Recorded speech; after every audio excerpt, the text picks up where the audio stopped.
You're watching the Fantasy Rankings Report only on Fantasy Now Plus.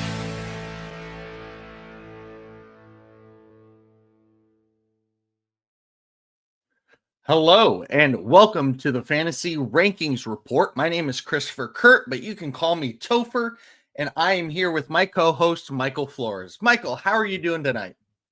I'm doing all right. Chicagoland is getting pretty cold now, so it kind of sucks. I'm just trying to stay hot like the number one seed in the NFC, Chicago Bears. Yeah, that's not going to last very long, seeing that the next 2 out of 3 weeks, the Packers and the Bears play. And Never heard of this them. upcoming week, the Packers are hosting, and they're pretty darn good at home, Lambeau. So I'll take that. And then I will actually be at the game in Chicago. Oh, jealous. Love it. My dad has season tickets. He has been on the list for forever and a half. And he finally got him like 3-4 years ago. So I got to go to the Packers Bears game a few years ago at Soldier Field, where Christian Watson scored like 27,000 touchdowns and made all those amazing plays. I was there for that. And so I'm going to go for this one. And this one's Bears win. Yeah, no. But it's going to be a very highly contentious game. It's going to be great. I hope I get mugged, all the good stuff. I will be giving all of my valuables to my father because he is a Bears fan. And that's where the mental illness comes from in my family. Hey, Jamie, thanks for being here. Jamie Peroga, as always, folks. Okay, this is the Fantasy Rankings Report, where we compare running back and wide receiver rankings from multiple different fantasy football sources, and we try and take the most reputable ones plus ourselves, the most reputable, and give you the best information possible. Because sometimes you get a wide receiver that's ranked 22 on this website and then 37 on this site, and that makes a difference in, are you going to start them as a flex? Are you going to bench them? What's going on? And so that's where the idea of this show was birthed. I do want to mention that the show is brought to you by Fantasy Now Plus and the Finns Talk Sports Network, and you should subscribe to both channels. The links are in the descriptions, especially Fantasy Now Plus. You should check out our website, do all the things with that. We've got 8 shows a week, so you cannot be bored by that. If you need something to put in your ears to make sure, you don't hear your kids screaming in the other room. I do that when I'm teaching all the time. Just listen to fantasy football podcasts while I'm directing choir. It's very effective. You can also play on Underdog Fantasy through us. You play $5 and get $100 in bonus funds by using the promo code FN+. I actually did a bet the other day that got me $85 in bonus funds. So I got $170, 85 that I could take home with me, 85 in bonus bets. I'm just, throwing a couple bucks here and there. I did have one bonus bet that I threw $20 on. And if George Kittle would have had one more reception, I'd have gotten $450. Oh, and it was a 7-leg parlay. And I had George Kittle for 5 receptions, and he had 4. Count your days, Kittle. It was literally just 1 reception. Oh, I was so mad because that wouldn't have been any bonus bets. That would have been straight up cash. And that would be really nice around this time of year, as we all know. We do have our first segment right here, ranking question of the day. And I'm going to turn it over to Michael for that. Absolutely. So in this segment, Topher and I, we ask each other questions about rankings any way, shape, or form. We can stick to our area of expertise or talk about a different position. I feel like I say this every week, taking it a different route this time around again. This time, I want to keep the Bears-Packers rivalry alive. It's the best in any sport, in my opinion. I think it by far beats any rivalry you can bring up. So this one is very open-ended. I want to hear what you think on who is going to be the guys you have to watch out for in fantasy this week between Bears Packers game and maybe maybe a guy or two that you should probably avoid. Ooh, interesting. I like this. Somebody to watch for.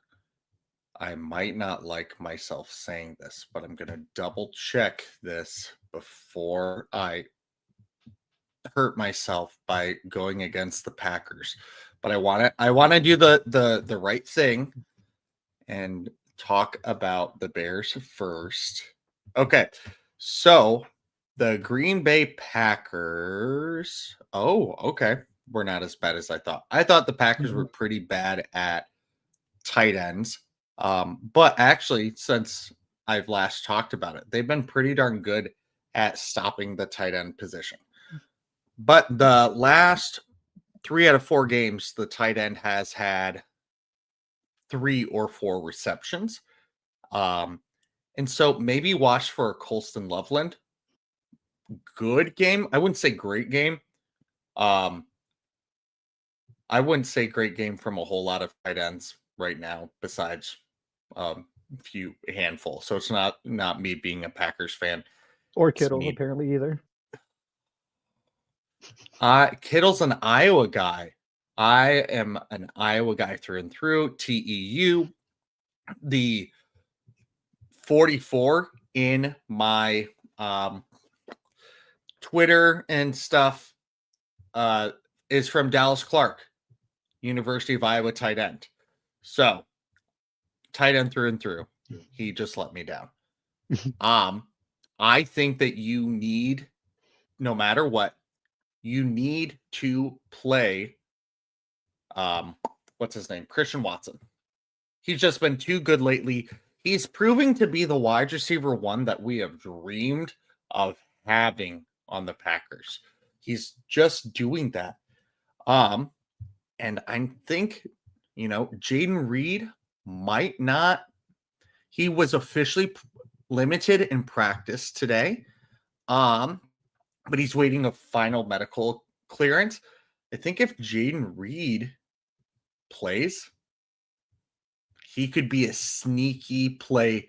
I went straight up. I've got him multiple leagues. And it depends on who I have against him. Or who else is on my lineup. I'll put it that way. I also think that one of the running backs could do kind of well. They've given up the 10th least fantasy points to the position, according to Yahoo, but they have given up some bigger receiving games to the running back, even though they haven't done a whole lot, with the rushing. They've not done a whole lot to give big games in the rushing game, but there's been some receiving output that is nice. And if a running back goes off, they kind of go off on them. What do you think? Yeah, I'm kind of stuck on the running game here for both sides, actually. Josh Jacobs, healthy enough to go out there and put in everything. He's going to look great against the Bears. Granted, the Bears were able to stop Barkley last week, but I think that's a one-off. Everyone else throughout the year has been doing very, very well on running it against the Bears. But also, Bears backs look good. Last week was insane. Do I think that's going to happen again this week? Absolutely not. But the Packers are slowly kind of dropping down the list as far as the better rushing defenses out there. Granted, they're still top 10, but they're slowly dropping. At one point, I think they went from 3 to 5. They might be 8 now. So they're still fantastic. But honestly, I like the run game on both sides this week. Me too. Sorry, I'm eating Oreo if you're not watching because I haven't had dinner yet. And it's 7:13 p.m. CST. Jamie, did you bet an HN TD like I told you? I absolutely did. And then George Kittle shot me in the foot. So there we go. Well, let's go to our steady and safe portion of the show. Did you have anything else? Sorry, I didn't ask you for the No, rankings question of the day. I like no, that perfect. Bears Packers question. What do you think of the real quick quarterbacks? Where are you going with those quarterbacks? If you are in a 1 QB league, are you starting either of them? Oh, am I starting either of them? I'm going to go with actually no. I'm not going to start either of them if I have, depending on who my backup quarterback option is. I'm not sold on Jordan Love. That's not a bias thing, I think, as a Bears fan. I just don't think Jordan Love is who a lot of people think he is. Now, don't get me wrong, when it comes to towards the end of the season, in my opinion, he's a lot better than he is at the beginning of the Toyota-thon. season.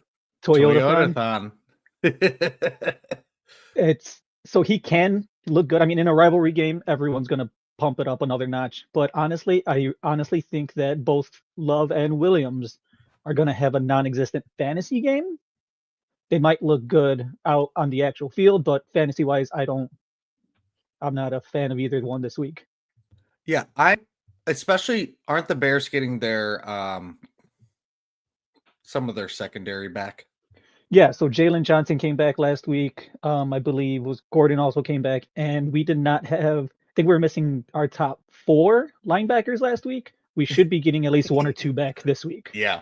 So I know that there's been some injuries there. The Packers give up the 6th fewest fantasy points to the QB position, while Chicago gives up the 8th most points to the QB position.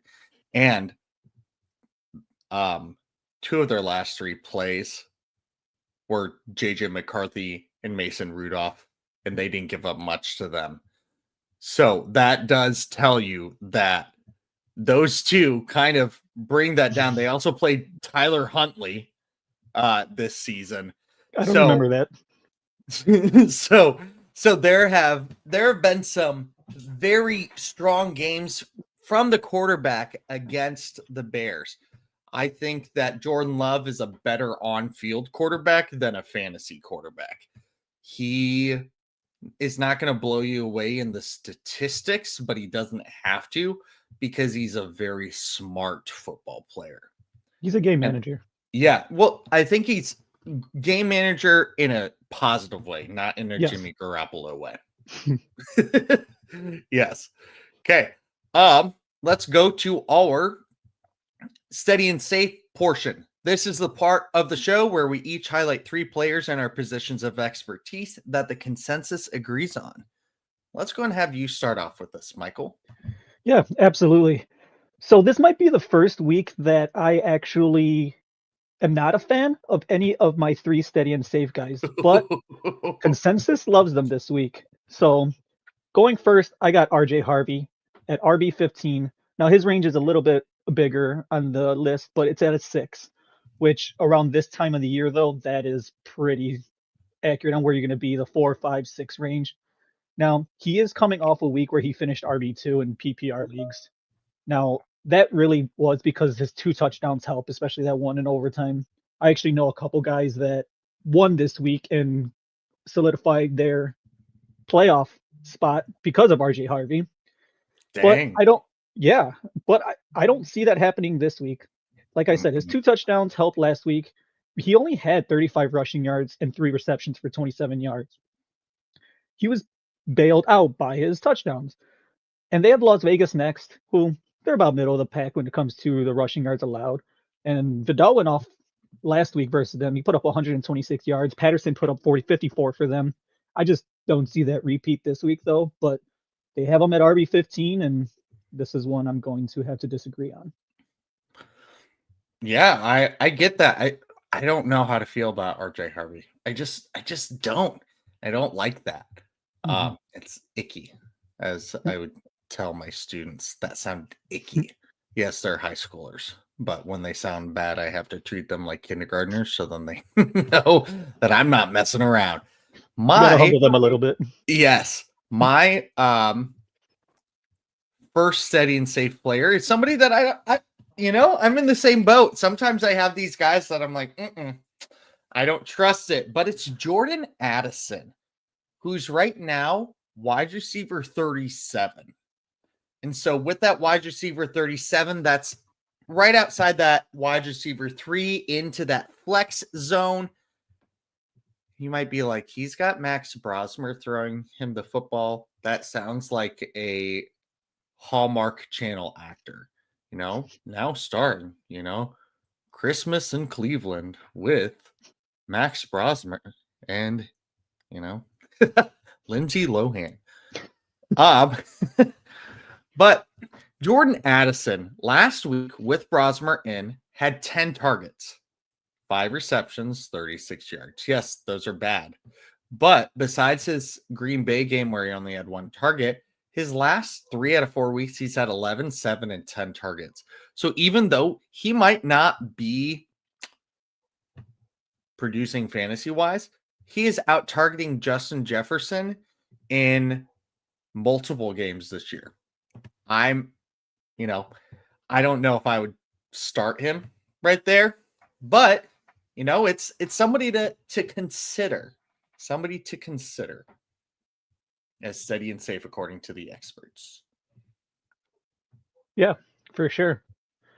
My next guy, Jaylen Warren, RB 18, range of 4. It's about as low as you're going to get as far as your range goes around this time of the year. Now, he didn't muster up much on the stat sheet last week against Buffalo, who is allowing the 3rd most rushing yards this year. He got himself a touchdown, which basically accounted for half his points. So he was very dependent on that last week. And Baltimore's next, which he could have a better game than last week because they're doing well, but they're still middle-ish of the pack. But I'm not really counting on it. Now, he has had double digits 8 of 12 games this year, so he is still getting the job done fantasy-wise. But he is going to be very dependent upcoming on touchdowns, in my opinion. He's another guy that if you have to play him, yeah, go for it. But this week, I'm not looking for much of a comeback from last week. Yeah, I get that. There's very loud dogs outside my window right now. There normally aren't. So Trying to that's call your fun. dogs out. Right. Frank just said, like, I hear you. I might be the size of a loaf of bread, but I'm coming for you. I want to talk about my second. Holy cow. Where did that go? I love this game of where do we find things that we once had in front of us. The next wide receiver that I want to talk about is steady and safe DJ Moore, wide receiver 41. So again, NFC North, kind of this, what has he been doing lately? He hasn't been the epitome of greatness. He did have a breakout game 2 weeks ago against Pittsburgh. But then the 3 fantasy weeks around that, he had a total of 35 yards and 3 receptions in 3 weeks. That's not good. Against a difficult Green Bay matchup, that's not somebody that I want to play around with. They've given up the 13th fewest points to the wide receiver position, but since facing Jamar Chase in week 6, they've only given up 1 game of over 75 yards to the wide receiver position and only 1 game of 5 or more receptions. That was to Jameson Williams in week 13 last week. But otherwise, they've been pretty darn good at stopping that. And DJ Moore just isn't consistent enough for me. He's just not, unfortunately. So, yes, he's steady and safe, but he's I like it. Yeah, he really has been kind of non-existent, which kind of sucks because when you have a guy like Rome, you want to be able to have a second guy you can really throw to. I mean, yeah, Zacchaeus has looked pretty decent some weeks, but some weeks doesn't cut it. Exactly. So hopefully this is the week where he puts on a show, but I'm not very convinced of that. No. My last guy is going to be Kenneth Walker III. listed at RB19, also has a range of 4. Very, very streaky for fantasy. I'm not kidding. He had 3 games in double-digit points, followed by 5 in single, followed by 3 in double-digit points, fantasy points. I mean, if nothing, he's consistent. It's not necessarily great consistency, but he's consistent. And Seahawks are going up against ATL this week, which should help him get another 10-plus point game. I just really feel like you cannot count on him, especially with Charbonnet out there playing the vulture. Charbonnet has 35 less rushing attempts than Walker, but is outscoring him 8 touchdowns to 4. Like, it is not even close. So I know the consensus really likes Walker this week too, but all 3 of my guys, if I don't have to play them, I'm not really going to look. Maybe if you're struggling to find a flex spot there with some of the last teams going on their bye weeks, but yeah, Kenneth Walker is not my go-to guy, but the consensus has him as steady and safe this week. Yeah. I mean, Kenneth Walker he's done some nicer things though. He looks like the better back, but he's not getting the touchdowns. And I wouldn't have said that about Kenneth Walker at the beginning of the year. So I've been a big Zach Charcuterie Charbonnet sort of fan this year. My last steady and safe wide receiver that I want to talk about is Alec Pierce. He's right now wide receiver 26 with a range of 3.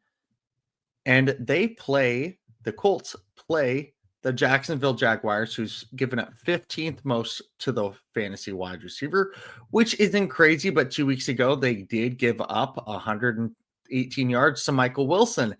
And then 2 weeks before that, they gave up 136 yards to Nico Collins. And they've given up some 50, 60-yard games otherwise. They've given up 2 passing touchdowns, 2 wide receiver touchdowns in the past 3 weeks. And since week 6, they've given up 1, 2, 3, 4, 5, 6, 7, 8 in that time span. So that could be an opportunity for Alec Pierce to get another touchdown, which he's had the last 2 out of the 3 weeks. He also, since week 6, when he came back after an injury, he has had over 69 yards, 69 or higher in 1, 2, 3, 4, 5 of his 7 games. So he's somebody that is worth a rebound play, worth looking into. I like it against the Jags. They need some spice, they need some juice, as they're kind of struggling as of late against Kansas City and Houston. They're not looking the same Colts that they were at the beginning of the season. Alec Pierce can help light that fire for that team. Good. Got a couple questions from Juan. Who for my wide receiver 2 and 3 flex spot? Got Adams at my wide receiver 1 and Taylor and Jacobs as 1 and 2 running backs. Those are great. Okay, so wide receiver 2 and 3 and flex spot. So let's look at the wide receivers, because we know we have to choose 2 of them. Addison, Jacoby Myers, Deebo Samuel, Quentin Johnson, or Tez Johnson. I start off with Jacoby Myers. I think him and Trevor Lawrence have a connection that is really nice. The last 3 weeks, he has had 64, 50, and 90 yards. He's had 6 targets in each of those games, and he's had 2 touchdowns in the last 2 games. That's my first one. What do you think about that? Yeah, honestly, looking at that, I'm not too sure. I do like Myers, maybe Johnston, but I'm not sure I really trust Addison right now because of the quarterback situation. Yep. Deebo is kind of hit or miss. I mean, I think that Commanders-Vikings game is going to be an interesting matchup. Like, you could have a lot of guys going off, but you can have no one going off, really. Yeah. So I think either maybe a Myers or Johnston here, in my opinion. Yeah, I'm looking. Johnston has had 2 weeks of 0 points since week 7. He's only had 4 more receptions in 2 games. He's had 3 touchdowns in 6 games. In 2 of those games, he didn't score any fantasy points.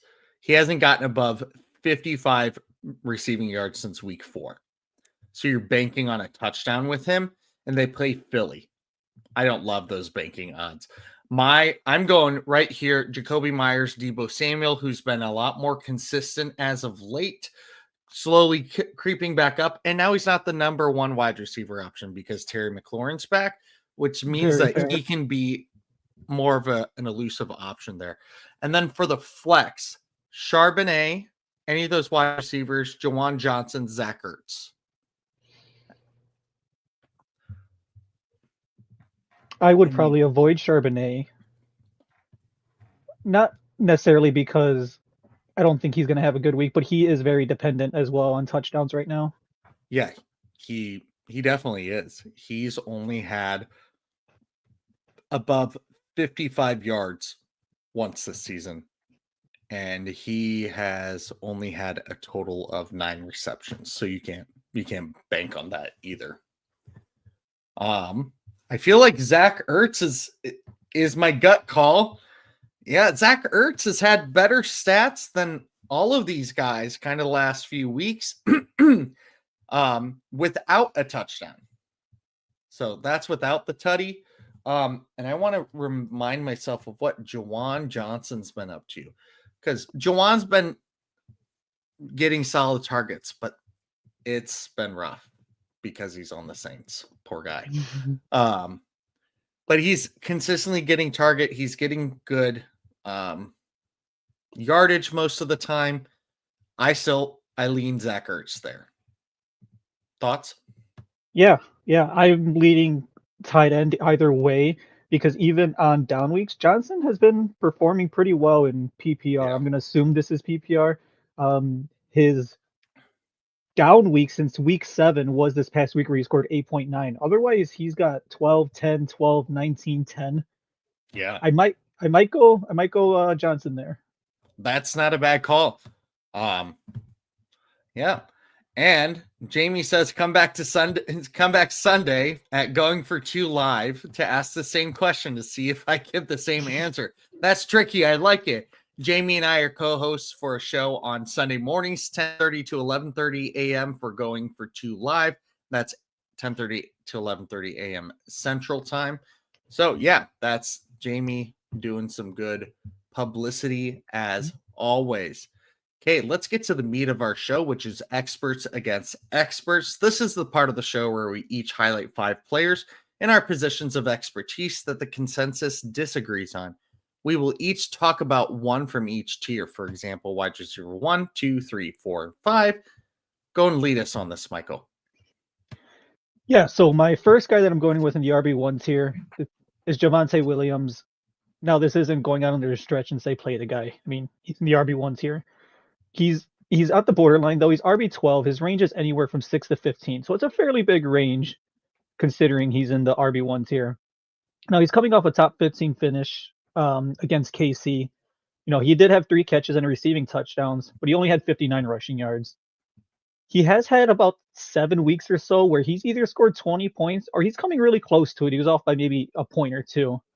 And he's facing Detroit next, which Detroit's on a decline right now. And it's interesting to see. They also losing, I believe Arnold is done for the year, if I'm not mistaken. Terrion Arnold's done for the year. Yeah. So that's probably going to open up passing game for teams a little bit more and open up the running game, which, don't get me wrong, Detroit has been pretty much a top 10 rushing defense, but has really struggled the past 3 weeks. They're allowing an average of 131.7 over their rushing yards over the last 3 weeks. Now,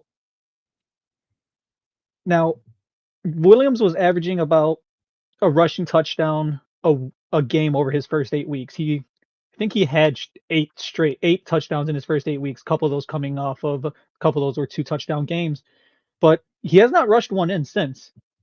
Now, that sounds like that could be a problem, but this is a guy that can still score you easily 12 to 15 points in a PPR league at any given week, regardless of whether or not he scores a touchdown. So I'm going to go out there and say he's probably going to still get 15 points this week if he is involved in the passing game. Now he's had a reception in every game this season, and he's had seven of them with multiple receptions. He's averaging about 3.5 targets a game, so that's getting him his points there where he needs it. Now, if he does score, I could see him easily getting to that 20 point mark. He's a guy that, I mean, obviously he's an RB1 tier. You're going to play him, but he's a guy that, regardless of Detroit being a solid rush defense right now, you play him. I think he's going to look pretty good versus them. Yeah, I think that's a very, very good call right there. I like it. My wide receiver 1 tier guy that I want to talk about is Puka Nacua, because that feels like a name that should be very, firm in their placement in the top 12. But over the season, Puka Nacua is wide receiver 4 in fantasy points per game and a half point. However, over the last 4 weeks, he is wide receiver 14. That has changed. Like that's a big drop. We're going to talk about why, people. So for this season, he has had a target share of 30%. He's had an air yard share of 28% and an end zone target share of 12% on the season. Now, I do want to talk to you about his teammate, Davante Adams, who has had 26% target share, 38% air yards, 10% more than him, 59% end zone target share. And if you watch the Rams any week, you see it. You see it. Davante Adams is on a historical touchdown tear right now. It's very impressive. It won't beat Randy Moss. He had 28, 21, whatever it was. I doubt he beats that, but it's very impressive. Over the past 4 weeks, Puka's target share has gone down by 2%. Nothing crazy. His air yard share has gone from 28 to 25.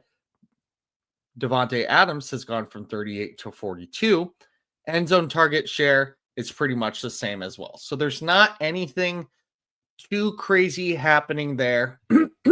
But the fantasy points are big time changing, because right now Davante Adams is wide receiver 7 in fantasy points per game over the past 4 weeks.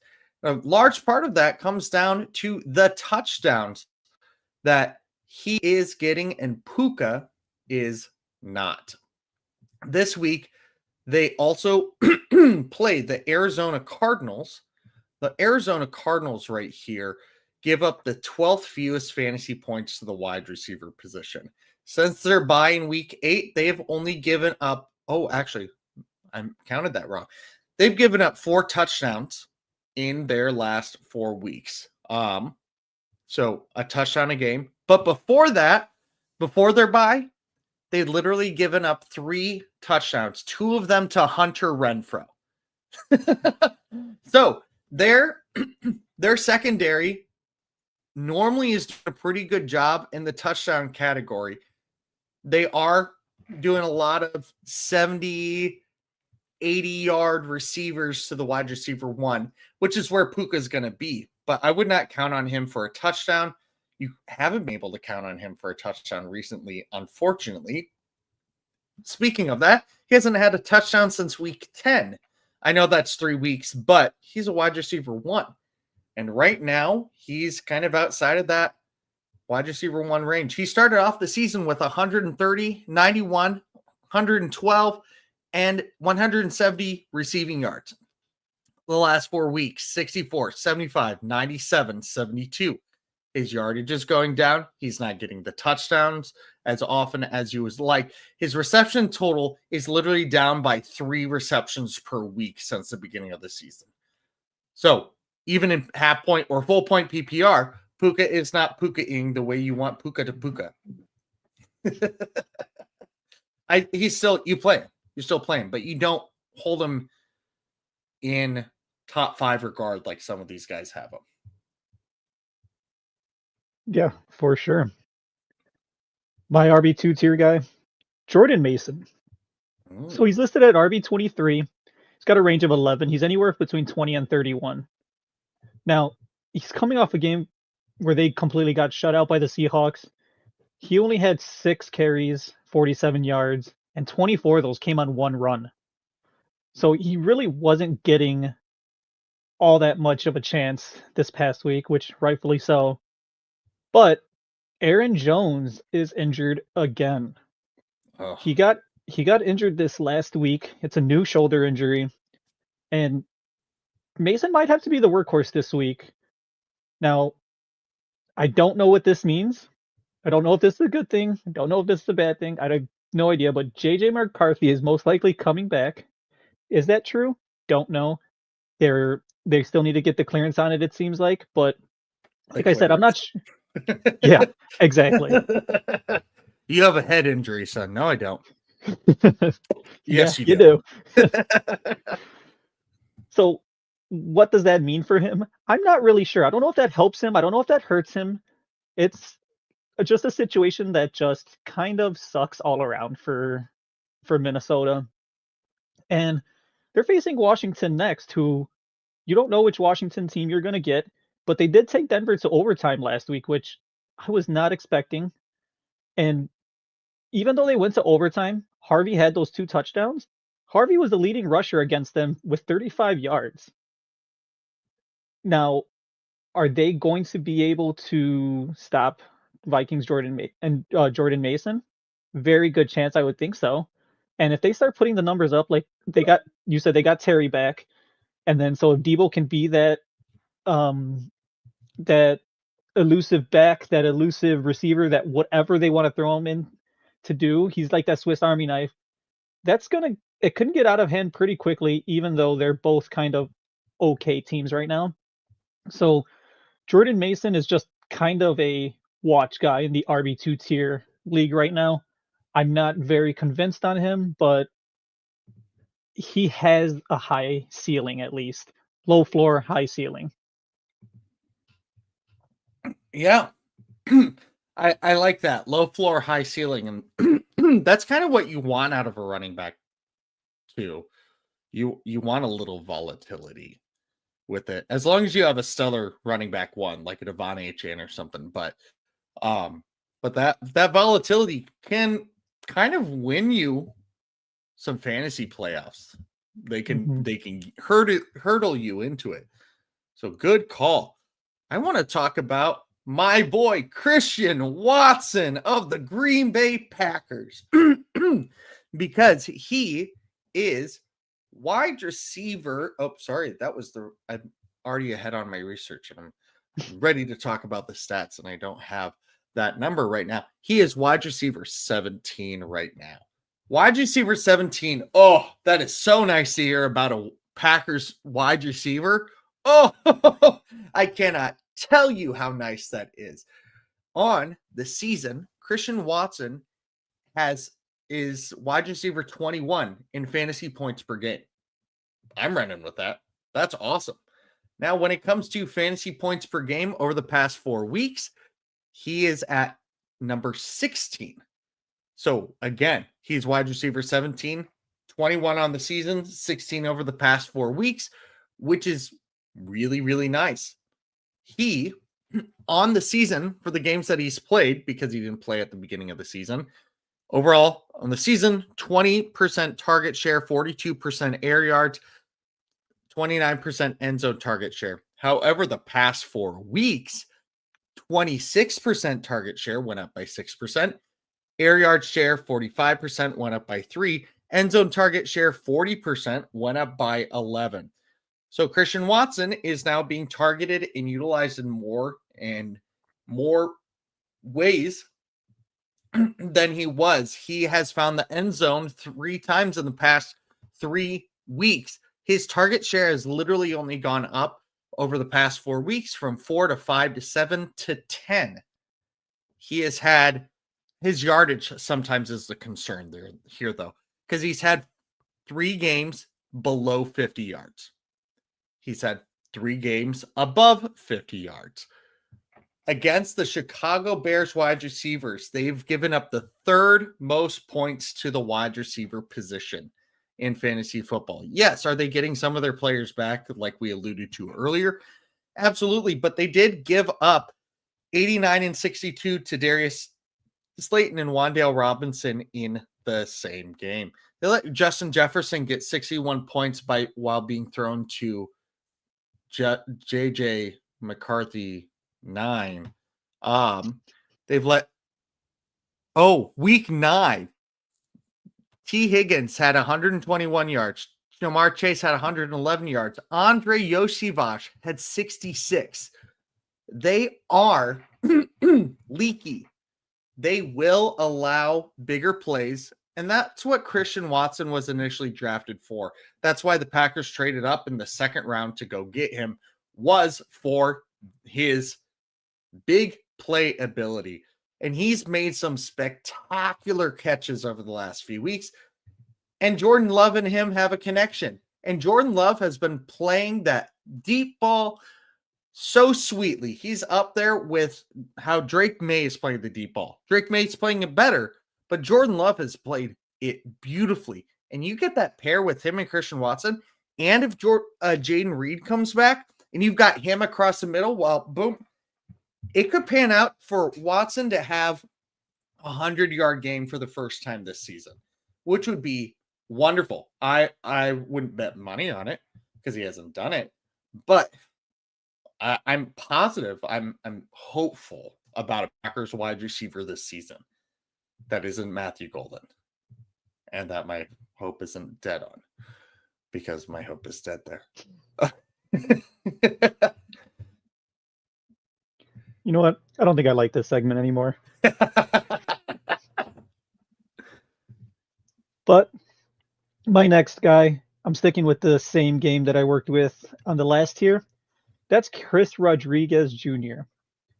He's RB29, range of 22 to 35, so 13. Now, I don't know if you were expecting this. I don't know if really anybody was. I wasn't, that's for sure. I was not expecting Washington to have like a three running backs basically splitting the carries right now, especially this late in the season. Yeah. Now, Rodriguez has been the main back as of late, but he's very, very touchdown dependent.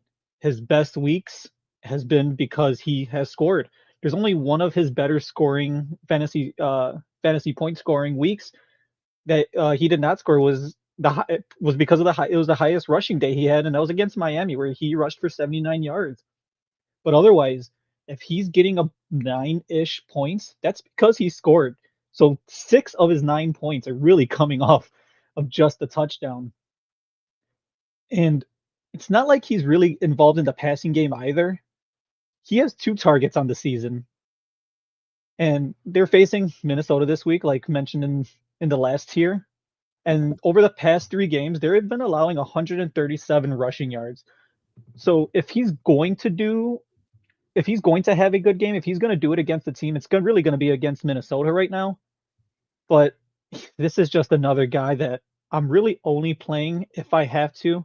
So if I have to fit him in my flex spot, sure. And I unfortunately have to in a league. We've all been there. Unfortunately, it's happened way more than often this year. Yup. But that's the only way that I'm feeling confident with him, is if they're in the red zone on the one, he's in. Otherwise, he's a very, very boom or bust kind of guy. Yeah, he definitely is. And Jaden Daniels might be back this week, and maybe that throws a wrench in everything.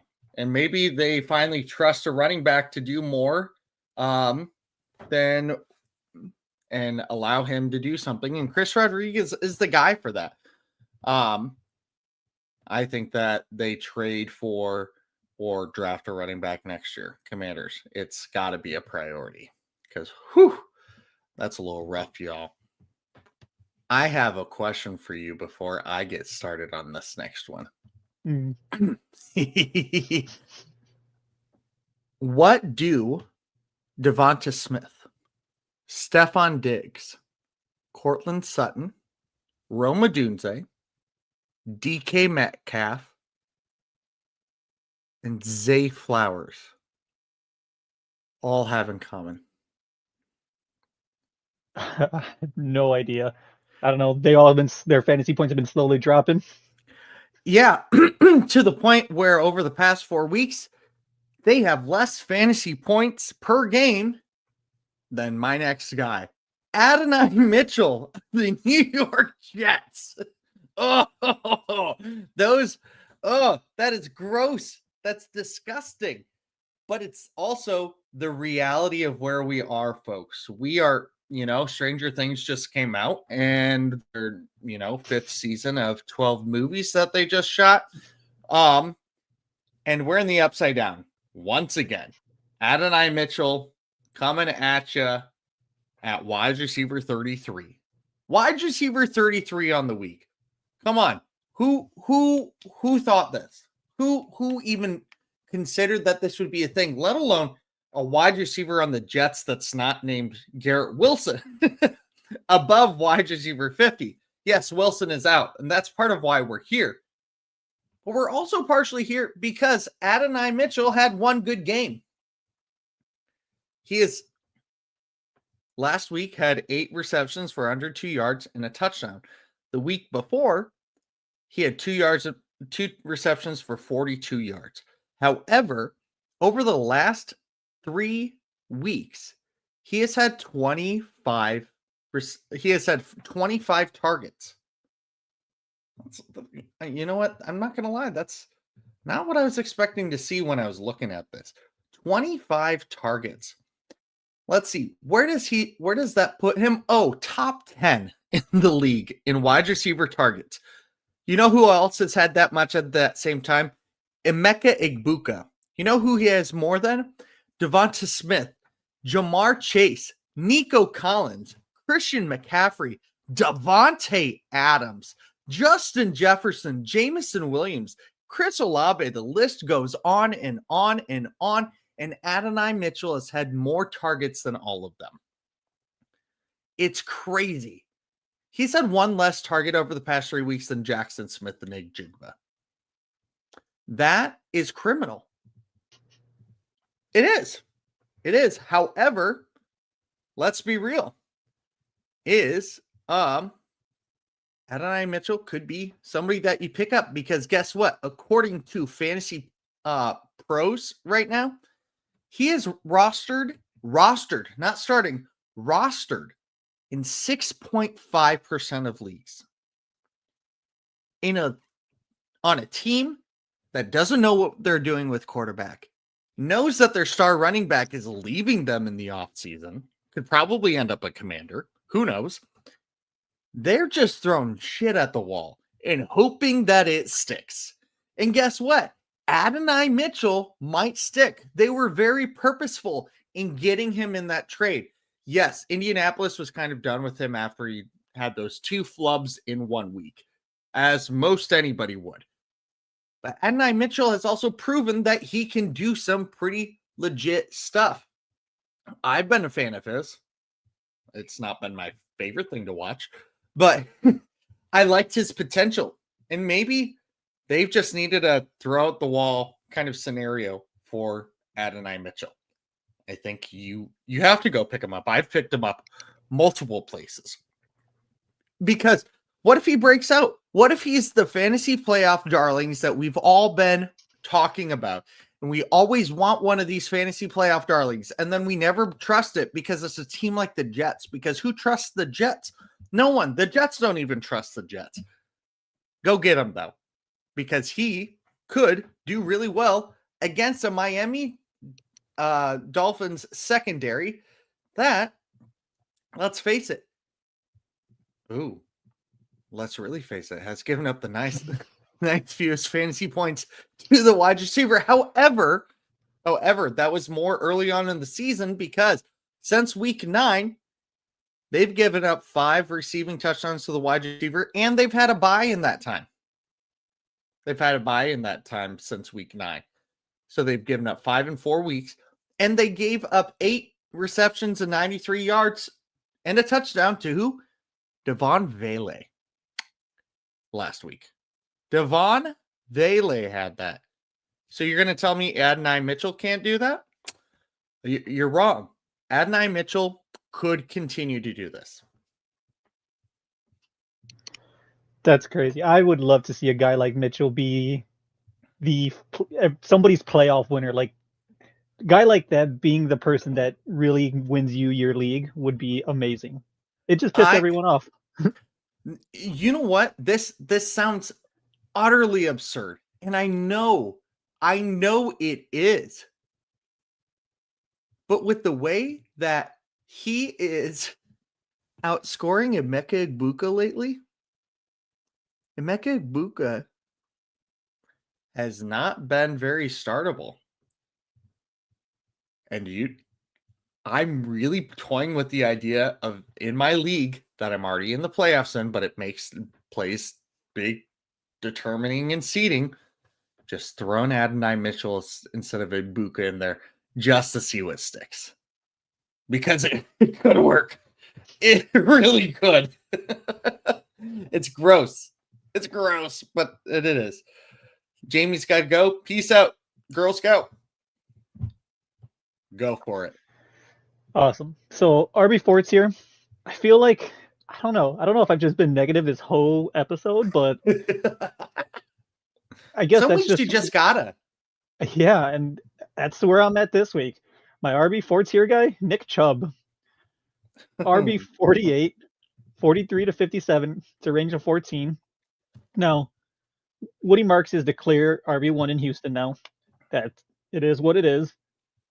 But Chubb has kind of been taking some of his red zone snaps away from him recently, especially this past week. But his snap count overall has dropped drastically. He was just over getting 50% of the snap counts to start the season to he's at 34% this past week. Oh. And the last 2 weeks before this, he was in the 20s. I believe it was like 26 and 22%. So he is really losing. I don't want to say his job, but I mean, he's basically losing his job here. Yeah, he is. Really, at this point, for Nick Chubb, it's really you're hoping he's taking more red zone touches away from Woody and scores a touchdown if you have to play him. But I'm just the Nick Chubb that you once knew, maybe. It's old and gone. No, I miss the old Nick Chubb. I miss him, but getting older sucks. We all experience it in some way, shape, or form. I'm never getting old, man. I'm not doing it. I'm never growing up.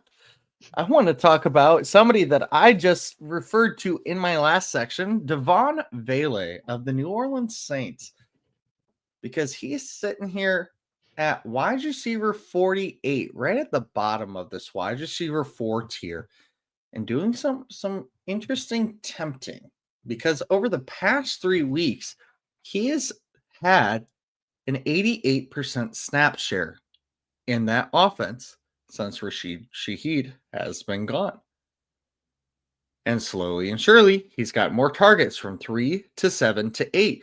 They came back from their bye week on week 11, and he's had 15 targets in their last 2 games, and he's caught 11 of them. He has had 130 yards and a touchdown on 11 receptions in the past 2 games. That's not too bad for a guy that, looking on Fantasy Pros right here, between weeks 4 and 9 was ranked 100 wide receiver 122 or worse for the 6 weeks. I didn't even know that Fantasy Pros went that low, but they do. Oof. So he plays a Tampa Bay Buccaneers secondary that gives up the 11th most fantasy points to the wide receiver. But something you have to consider here is that the Tampa Bay Buccaneers all season have been giving up some big games to some no names. They gave up a big game to Kendrick Bourne, 142 yards on that game. They gave up a big game to Rashid Shaheed. Yes, he is a bigger name, but he hasn't done much anything this fantasy season. Given up a big game to Kyle Williams of New England, Mac Hollins of New England, Tyrell Shavers of Buffalo.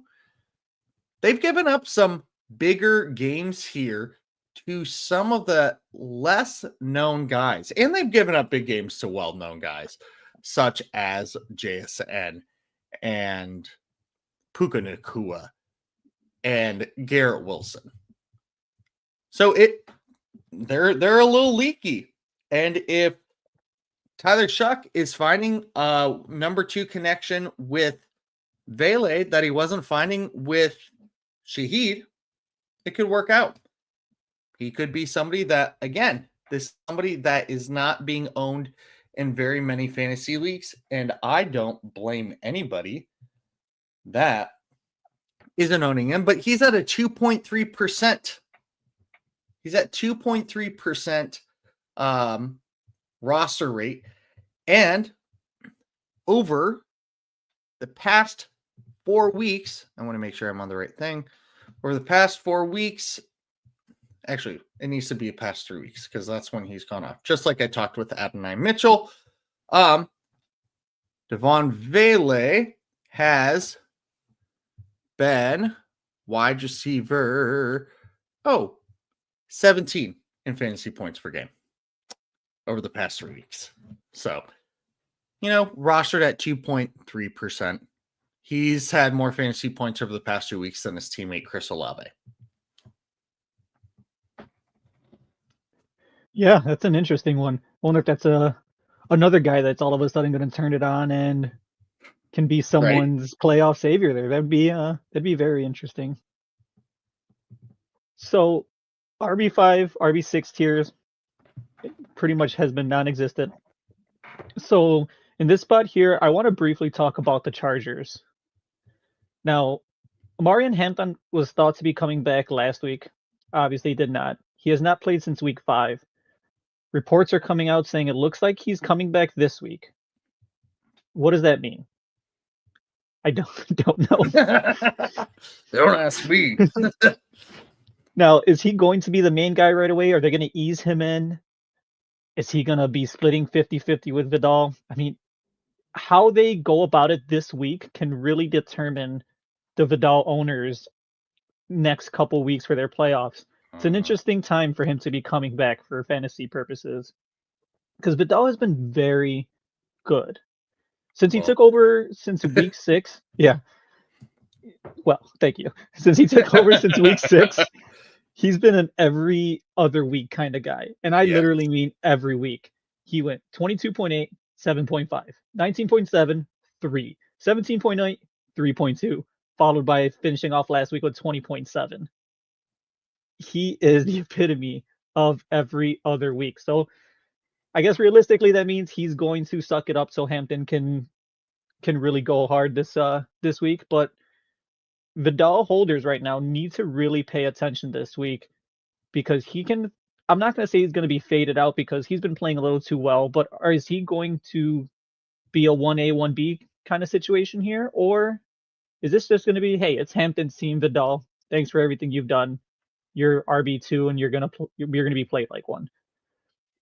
This is the week where we just have to wait and see. And sorry, Vidal holders, you're just gonna have to hope that he's going to get a fair amount of touches.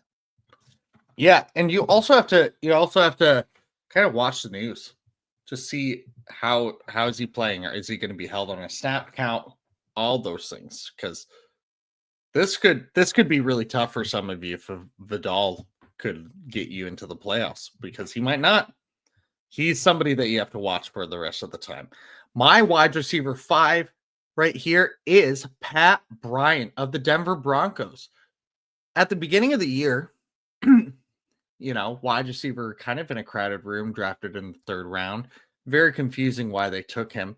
But maybe we're starting to see why at the beginning of throughout the season, he's at 7% target share, 10% air yard share, 9% end zone target share. Over the past 4 weeks, however, he's at 15% target share, 20% air yard share, and 0% end zone target share. But Marvin Mims, let's talk about him, because Marvin Mims was supposed to be kind of the number 2 guy coming in. Troy Franklin has taken that over from Cortland Sutton, who's now the number 2. Troy Franklin's the number 1. Yada, yada, yada. Marvin Mims, 10% target share on the season, 16% air yard share, end zone targets 11%. Right now, over the past 4 weeks, Mims has a 3% target share, -1% air yard share. -1. He's only getting the ball thrown to him behind the line. And he has a 0% end zone target share. Pat Bryant, being a rookie, this is when rookies tend to spike up and make a difference. This week, my players are a lot of my players have been full of hope on the up and up right here. Pat Bryant could make some waves here. They play the Las Vegas Raiders. And come on, Raiders, I feel bad for the franchise. I do. They're just not good. They've given up the 7th most fantasy points to the wide receiver position, and they keep giving up touchdowns. Last time they played Pat Bryant in week 10, Pat Bryant got a not a touchdown, but he caught the ball for 1 catch for 43 yards. So could be a deeper option. Obviously that 1 catch is not going to define everything, but it can give you an insight on things. Somebody just asked, am I crazy for thinking about Vele over Egbuka full PPR week 14? Well, maybe if you heard earlier, I was thinking about the same thing with Adonai Mitchell. I don't trust Vele as much as I trust Mitchell, because Mitchell has to be the option. There isn't another choice. With Vele, he's the 3rd option behind Chris Olave and Juwan Johnson. Yes, Vele has outscored Olave the past 2 weeks, but 2 weeks is a very small sample size. I don't know if I necessarily would start him over Egbuka. It's tempting, but you still, I don't like that. My gut doesn't like it. What about you, Michael?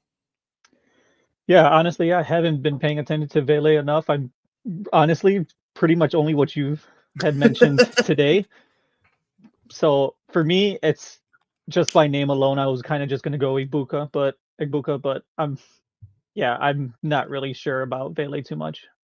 Yeah, I mean, let's talk about Egbuka real quick, and then we'll sign off.